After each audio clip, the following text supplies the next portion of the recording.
Bismillahirrahmanirrahim. Assalamualaikum warahmatullahi wabarakatuh. Waalaikumsalam warahmatullahi wabarakatuh. Alhamdulillahirabbil alamin. Wassalatu wassalamu ala asyrafil anbiya'i wal mursalin wa ala alihi wa ashabihi ajma'in. Amma ba'd. Pertama sekali di malam yang penuh dengan keberkahan ini, penuh ampunan dari Allah Subhanahu wa taala, mari kita memanjatkan puji syukur kehadiran Allah Subhanahu wa taala. Allah masih memberikan kesempatan kepada kita menjalani puasa Ramadan. Kalau masalahnya malah berapa ya? 27 serta tidak lupa kita sampaikan salawat dan salam pada junjungan Nabi besar Muhammad sallallahu alaihi wasallam.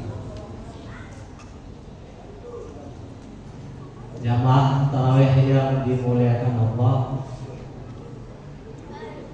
pertama saya mengucapkan ribuan terima kasih diberi kesempatan untuk berdiri di depan Bapak Ibu sekalian. Saya penduduk sini lah, cuma mungkin semi penduduk, karena saya kemari 2 bulan sekali, karena saya bertugas keliling kota terus. Saya bertugas mengadili orang berantem Pak, kalau suami istri, bertugas di pengadilan agama, keliling terus Semarang, Jakarta Timur, yang berat di Aceh ada jenayah. Jadi kita udah mengadili perkara-perkara jenayah, pemerkosaan, pelecehan seksual, ada beberapa yang menjadi kewenangan mahkamah syariah. Alhamdulillah, mungkin saya perdana memutus hukum orang di Aceh paling berat sampai viral waktu itu. Jadi seorang bapak memperkosa anak kandungnya sendiri, saya hukum 15 tahun penjara. Saya diancam mau dibunuh ya, kalau keluar saya bunuh akhirnya, karena beliau adalah mantan TNI dan kerjanya sebagai karyatus. Jadi kami ini sampai hari ini belum begitu dilindungi oleh negara. Saya 2 kali diancam mau dibunuh juga, di Sumatera juga ada perkara saya juga diancam mau dibunuh kalau diceraikan saya bunuh hakimnya. Jadi kadang-kadang kita menghadapi orang-orang yang error, penyakit kejiwaan dalam di persidangan. Baik Bapak Ibu, itu hanya sekedar perkenalan. Saya merasa berada di rumah sendiri. Saya melihat masjid ini luar biasa, pengurus masjidnya banyak melakukan kegiatan-kegiatan yang sangat baik ya, terutama terkait dengan peningkatan ilmu. 20 tahun ke depan nanti yang akan mengurus masjid ini anak-anak muda ini. Jadi kalau tidak terbangun mereka, saya mengkhawatirkan bila Nusa Indah 3 tidak sedamai sekarang. Jadi ini merupakan tanggung jawab kita bersama untuk membangun generasi muda ke depan yang berilmu, yang soleh. Kalau tidak terbangun, luar biasa apa yang akan terjadi. Jadi ini negara dalam keadaan situasi yang sulit. Mari kita sama-sama saling membangun. Kalau tidak bersama-sama, saya rasa sangat mustahil kita bisa membangun umat yang kuat di masa depan. Baik Bapak Ibu yang dirahmati Allah, dalam kultum ini saya hanya ingin menyampaikan sedikit materi dari Imam Ghazali tentang asrar siyam, rahasia puasa. Allah itu sampai mewajibkan puasa kepada kita sebulan, 1 bulan. Ada 12 bulan selama 1 tahun dia wajibkan puasa itu kepada hambanya. Apakah Allah berkepentingan dengan puasa kita? Tidak. Allah tidak berkepentingan dengan puasa kita. Yang paling berkepentingan dengan puasa kita adalah kita sendiri.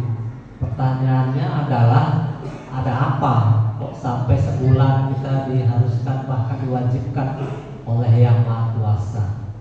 Itu yang dibongkar, dikaji oleh Imam Ghazali, seorang ahli sufi dan juga seorang filosof. Di dalam puasa banyak sekali makna-makna yang dalam sekali yang perlu kita sebagai umat Nabi Muhammad untuk mendalaminya, agar kita tidak hanya sekedar melaksanakan tidak makan, tidak minum. Kalau hanya seperti itu, hadis Nabi mengatakan kalau puasa hanya tidak makan, tidak minum, itu bukan puasa. Puasa itu harus meningkatkan menjadi lebih baik. Selama kita pernah ke masjid, ke masjid. Jadi kalau tidak ada perubahan setelah puasa, berarti tidak begitu bermanfaat puasa yang kita laksanakan selama sebulan. Tidak membangun diri kita semakin dekat kepada Allah. Allah menunggu kita. Sini hambaku, dekatlah kepadaku. Dengan puasa ini, dengan cintanya Allah kepada kita, Dia wajibkan kepada kita berpuasa dan kita mendekat kepada Allah. Jadi alangkah ruginya kalau kita tidak mendekatkan diri kepada Allah Subhanahu wa taala. Baca Quran, salat tarawih, bersedekah, zakat yang kita berikan, Allah akan semakin dekat kepada kita. Kita ini manusia bukan yang seperti hewan. Kita bukan manusia pakai jadi, tidak. Bapak Ibu sekalian rajin ke masjid ini bukan langsung jadi menjadi orang soleh, tapi adalah perjalanan proses yang panjang. Ya, pasti banyak orang-orang yang berjasa sehingga Bapak Ibu rajin ke masjid. Didikan guru, didikan orang tua, lingkungan dan lain sebagainya. Dan itu harus kita syukuri. Tidak semua orang mau rajin melaksanakan sholat tarawih. Beda dengan binatang yang dia memang pakai jadi. Coba lihat binatang di mana-mana semua sama kan. Kuda mau di Amerika, mau di mana saja sama. Binatang itu sama. Manusia oleh Allah dimuliakan. Walaqad karamna bani Adam, kata Allah. Sungguh dengan kata taukid, aku muliakan Bani Adam. Dalam ayat yang lain, laqad khalaqnal insana fi ahsani taqwim. Sungguh kami menciptakan manusia dalam bentuk yang seindahnya. Dengan seindahnya, dengan kemuliaannya, Allah berkata, inni ja'ilun fil ardi khalifah. Aku ingin ciptakan manusia itu menjadi khalifah di muka bumi. Bukan sebagai zona nyaman ya, sekedar hidup, tidak ngapain ngurusin orang gitu. Tidak, kita dengan potensi yang ada menjadi khalifah, jadi pemimpin di muka bumi. Dan potensi itu sudah ada, tinggal kita akan mengembangkannya dengan ajaran-ajaran yang diberikan Allah. Itu merupakan peluang kita untuk menjadi khalifah di muka bumi. Bapak Ibu yang dimuliakan Allah, Imam Ghazali mengkaji dalam soal manusia. Bahwa manusia ini terdiri daripada ruh, ada namanya hayat, ada namanya jasad. Yes. Kita punya jasad sama dengan binatang, ada kaki, ada tangan, gitu kan. Ingin makan, ingin minum, ya. Kalau sekedar makan, minum, berhubungan seks, ya binatang juga melakukan.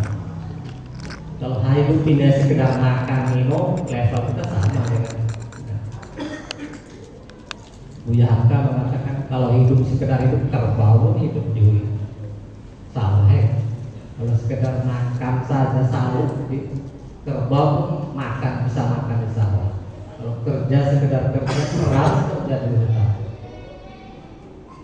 Ya, jadi Allah memberikan peluang kepada kita untuk bisa tingkatan kita naik.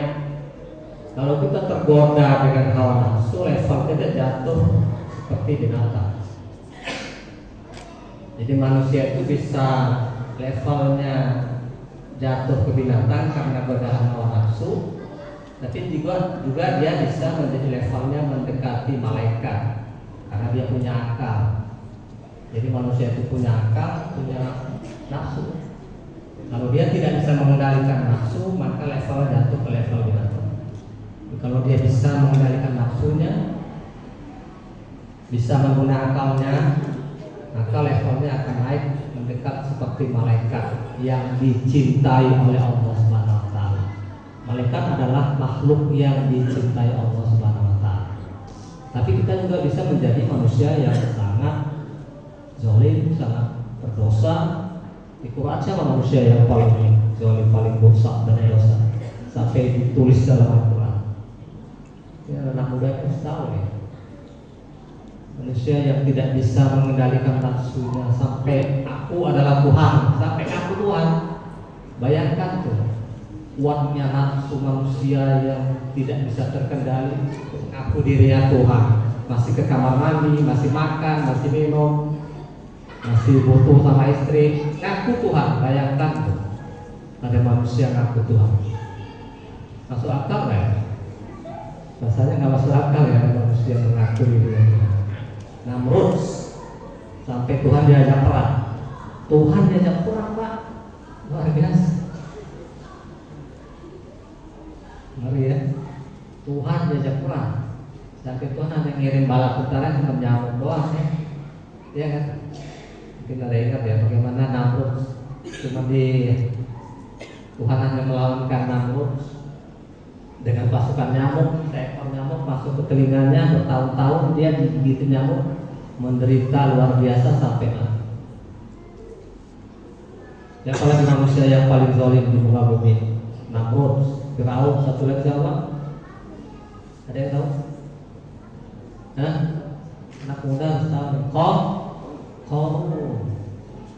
Korun itu kecintaannya kepada harta luar biasa. Sampai kunci perbendaharaan gudangnya itu sampai dipikul sama keledai ya. Hukuman apa yang diberikan Allah kepada Korun? Ditenggelamkan ya oleh Allah ke dalam bumi. Jadi Allah beri contoh manusia-manusia yang sangat-sangat dipengaruhi hal nafsu yang luar biasa. Jadi oleh karena itu ini puasa merupakan waktu kita mendekatkan diri kepada Allah Subhanahu wa taala. Inilah peluang kita agar kita bisa mengendalikan nafsu. Kalau sekedar hadis mengatakan kalau sekedar puasa itu hanya makan, nggak makan dan minum, itu bukan puasa. Tapi puasa ini harus bisa memberikan efek setelah puasa itu bagaimana? Apalagi ini udah mau Idul Fitri, sebentar lagi udah mau Idul Fitri. Harus ada perubahan yang signifikan dalam diri kita. Ibarat kita ini kayak di camp. Ya kalau tentara itu di camp ya, dibina sebulan, nggak terbentuk juga ya luar biasa lah kalau kita tidak bisa membangun diri kita dengan puasa ini yang luar biasa. Bapak Ibu yang dirahmati Allah, bahwa di dalam tubuh kita yang namanya hayat itu terbagi pada tiga, ada kalbu, ada akal, ada nafsu ya. Akal itu ya kalau kita berpikir 2 kali 2 tambah 2, 2 tambah 2 4. Berpikir logika, rasio. Akal kita menggunakan ya kalau saya makan tidak sehat, ya saya sakit, kita menggunakan logika, akal sehat. Kalau kalbu itu kalau beda kalbu dengan akal. Kalbu itu dengan hati nurani, lihat orang jatuh, ingin kita tolong, ya kan? Kalau hakim terasa ya memberikan keadilan dengan hati nurani, tidak hanya semata-mata berdasarkan tekstual aturan. Ya, Umar sudah melakukan. Pada saat paceklik nggak dilakukan, hanya potong tangan. Ya rakyat dalam keadaan kelaparan, dia potong tangan, dia mencuri bukan karena dia hobi mencuri, tapi karena dalam keadaan lapar. Ya. Menurut Imam Ghazali ada 3 karakter nafsu manusia. Satu namanya bahimah. Bahimah itu nafsu makan, minum, ya kan? Bapak ke masjid itu buka puasa makanannya nggak enak Pak. terlalu ringan, murahan. Jadi kemana-mana dipikir makan, minum, ya kan? Nah, itu level tipe nafsu yang paling rendah. Hanya mengejar makan, minum, duit, harta, itu aja dipikirin setiap hari. Bagaimana memperbanyak harta, mana memperbanyak duit. Ya makan tetap makan, tapi jangan kemudian hanya memikirkan makan aja yang dicari, yang dipikirin, ya kan? Itu nafsu, namanya nafsu bahimah, nafsu yang paling rendah level. Yang kedua namanya bukan nafsu, tipe nafsu yang pertama ya bahimah, bukan level. Yang kedua sabaiyah. Ini tipe nafsu, kalau bukan karena aku mana bisa beres. Kalau bukan aku, jadi keakuan yang sangat luar biasa. Jadi tidak mau kalah sama orang, selalu ingin harus menang. Itu juga nafsu juga. Ya contohnya kayak Firaun tadi kan, itu kan karena ego yang sangat tinggi. Jika manusia mau dibunuh, manusia yang nggak ngaku dia sebagai Tuhan dibunuh sama dia. Musa mau dibunuh karena tak mau ngaku Firaun sebagai Tuhan. Nah, ego. Ya, ini biasanya para pejabat egonya sangat tinggi. Wah, aku harus patuh. Kalau nggak patuh saya hukum kamu, saya kasih hukuman, gajimu saya potong, nah, gitu kan? Itu nafsu juga. Keegoan yang sangat tinggi, merasa paling hebat. Ya, kalau sekedar mengurangi atau menata nafsu makan minum mudah, tapi kalau nafsu ini agak sulit. Itu nafsu ego yang cukup kuat di dalam hidup manusia. Mentang-mentang, orang bilang mentang-mentang jadi pejabat, jadi itu, jadi seakan-akan paling hebat. Natikoh, yang ketiga natikoh itu nafsu licik-licikan, akal-akalan. Pak puasa dari pagi sampai sore. Kenapa puasa dari sore sampai pagi kan bisa? Sholat sampai 5 waktu ya, itu kan mengingat Tuhan. Ingat Tuhan kan nggak mesti harus sholat. Ya zikirnya juga bisa. Nah itu namanya licik. Itu kalau manusia itu dipengaruhi kelicikan otaknya, semua diakali kan. Korupsi 100 juta di bulan puasa ini, saya kemarin korupsi 100 juta, saya sedekahnya 1 juta, kan pahalanya berlipat ganda. Hapus dosa yang kemarin ya, korupsi 100 juta tadi ya. Nah itu nafsu, namanya nafsu natif, nafsu yang berdasarkan kelicikan semata. Baik Bapak Ibu yang dirahmati Allah, mungkin itu saja sebagai pencerahan. Saya tidak mengatakan ini ceramah. Mari kita senantiasa terus meningkatkan ilmu kita. Salah satu modal kita menjadi orang lebih baik di masa depan adalah senantiasa meningkatkan ilmu kita. Nafsu yang sudah sampai ke level yang paling tinggi, yang paling mulia adalah nafsu ya ayyatuhan nafsul mutmainnah. Sampai Allah manggil ya, sini hambaku, nafsu mutmainnah, masuk ke dalam surga. Itu nafsu yang levelnya sudah sangat tinggi, sudah sangat terkendali, tidak ada pertarungan. Nah, kadang-kadang bertarung juga malah nafsu, kadang menang, kadang kalah. Ya namanya kita juga punya kekurangan kan, dan Allah Maha Ampun. Untung aja tadi nggak saya buka tadi link yang dikirim kawan tadi, video yang dari ya. Itu masih menang, tapi kadang-kadang kalah juga. Nggak bisa saya menghindari. Paksa saya buka puasa gara-gara kawan itu menggoda saya, kalah. Begitulah pertarungan kita dan tidak pernah berhenti. Dan itu sudah dibilang oleh Nabi Muhammad SAW. Sahabat bertanya, wahai Rasulullah, apa masih ada perang yang lebih besar dari perang Badar? Apa kata Nabi? Ada. Itu perang melawan hawa nafsu, dan tidak pernah selesai sampai akhir hayat. Bagaimana kita ke depan seperti apa endingnya itu tergantung bagaimana kita mengendalikan hawa nafsu kita tadi. Tidak hanya hawa nafsu makan ini, tapi ego, merasa hebat. Apalagi sekarang media sosial, pencitraan, kirim video, kirim foto, lagi jalan-jalan kirim foto. lagi umroh foto-foto dikirim kan. Ya mudah-mudahan membuka peluang orang jadi berdosa, jadi orang komentari kan. Saya rasa itu aja sebagai pencerahan kepada kita. Lebih dan kurangnya semua maaf. Burung Irian, burung cendrawasih.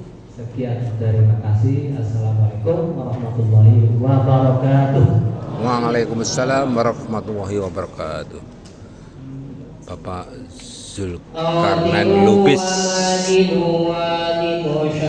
S.